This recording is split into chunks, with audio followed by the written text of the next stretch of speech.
കേരളം ഇന്ന് ലജ്ജിച്ച് തല താഴ്ത്തുകയാണ്. നവോത്ഥാനത്തെക്കുറിച്ചും സാക്ഷരതയെക്കുറിച്ചും നാം വാതോരാതെ പ്രസംഗിക്കുമ്പോഴും നമ്മുടെ തൊട്ടടുത്ത് എറണാകുളം പോലീസ് സ്റ്റേഷനിൽ നടന്ന ആ ദൃശ്യങ്ങൾ നമ്മുടെ സിസ്റ്റം എത്രത്തോളം ജീർണിച്ചതാണെന്ന് വിളിച്ചു പറയുന്നു. ഒരു ഗർഭിണിയായ യുവതി എല്ലാ പ്രതീക്ഷകളും അസ്തമിച്ച് നീതിയുടെ അവസാനത്തെ വാതിലായ പോലീസ് സ്റ്റേഷന്റെ പടി കയറുന്നത് സംരക്ഷണം പ്രതീക്ഷിച്ചാണ്.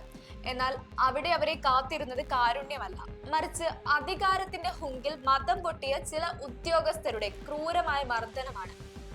ആ യുവതിയെ തള്ളി മാറ്റുന്ന ദൃശ്യങ്ങൾ കാണുമ്പോൾ ഓരോ മലയാളിയുടെയും ഉള്ളിൽ ഉയർന്ന ചോദ്യം ഒന്നാണ്: ആരെ വിശ്വസിച്ചാണ് ഒരു സാധാരണക്കാരൻ ഇനി സ്റ്റേഷനിലേക്ക് കയറി ചെല്ലുക?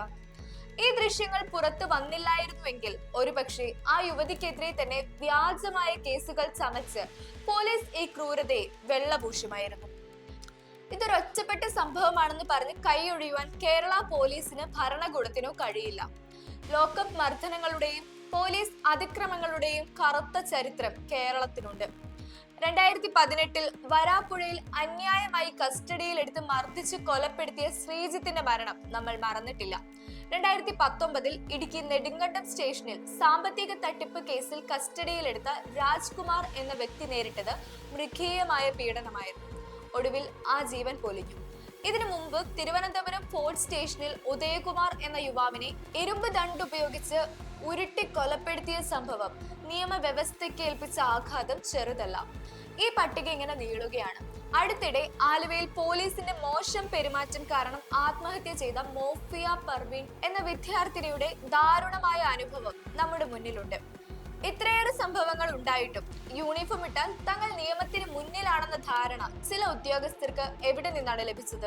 നിയമത്തെക്കുറിച്ച് അറിവില്ലാത്ത സാധാരണക്കാരനെ തെറി വിളിക്കുവാനും അടിക്കുവാനും തങ്ങൾക്ക് അവകാശമുണ്ടെന്ന് വിശ്വസിക്കുന്ന ക്രിമിനൽ സ്വഭാവമുള്ള ചിലർ സേവനത്തിൽ തുടരുന്നത് നമ്മുടെ നിയമവ്യവസ്ഥയ്ക്ക് ആകെ അപമാനമാണ്.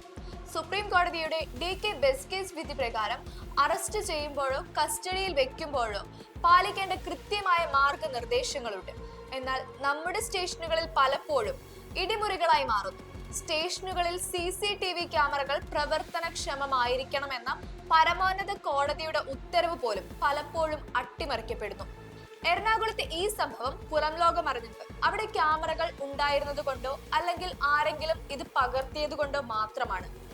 എന്നാൽ CCTV ഇല്ലാത്ത ഇരുട്ടറകളിൽ ഓരോ ദിവസവും എത്രയോ സാധാരണക്കാർ ചവിട്ടേറ്റ് വീഴുന്നുണ്ടാകാം. കുറ്റവാളികളെ പിടികൂടുന്നവർ തന്നെ ക്രിമിനലുകളായി മാറുമ്പോൾ സാധാരണക്കാരൻ നീതിക്കായി എവിടെ പോകും?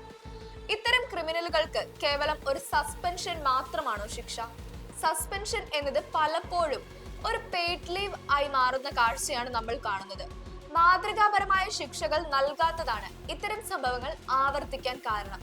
കസ്റ്റഡി മരണങ്ങളിലും മർദ്ദനങ്ങളിലും ഇപ്പോൾ ഉദ്യോഗസ്ഥരെ സർവീസിൽ നിന്ന് സ്ഥിരമായി പുറത്താക്കാനും അവർക്കെതിരെ ക്രിമിനൽ നടപടി വേഗത്തിലാക്കുവാനും നമ്മുടെ നിയമവ്യവസ്ഥയ്ക്ക് മടിയാണോ? പോലീസ് എന്നത് ഭയത്തിന്റെ അടയാളമാകരുത്, മറിച്ച് സുരക്ഷിതത്വത്തിന്റെ അടയാളമാകണം.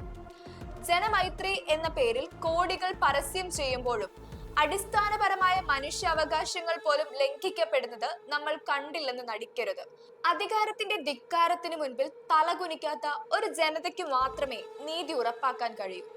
ഇത്തരം ഉദ്യോഗസ്ഥർക്കെതിരെ ശക്തമായ നടപടി എടുക്കുന്നത് വരെ നമ്മൾ ശബ്ദമുയർത്തുക തന്നെ വേണം.